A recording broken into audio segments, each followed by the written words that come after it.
ជីវិតខ្លីណាស់ទាំងក្មេងទាំងចាស់កុំភ្លេចសាងល្អរក្សាធម៌ស្អាតរស់ដោយស្មោះសរ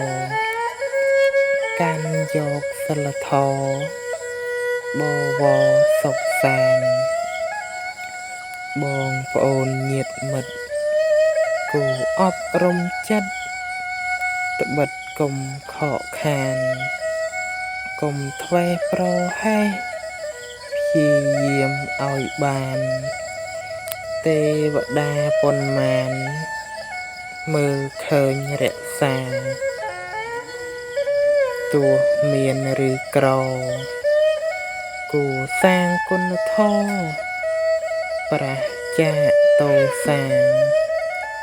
ខន្តីបានផប់ជាអលង្ការ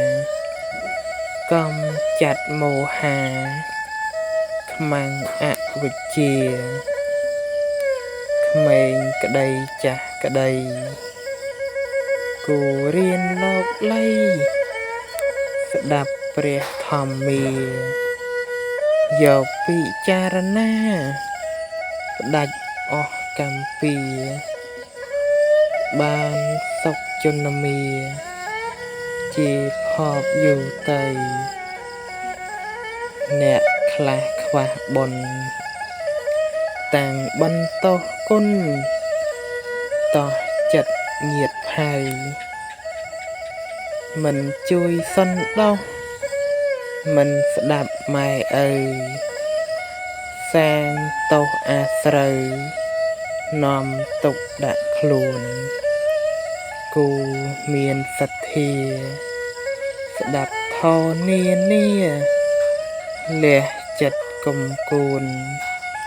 សំអាតចិត្តស្អាតភ្លឺថ្លារលូន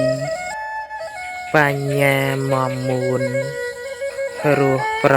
សើរទៅ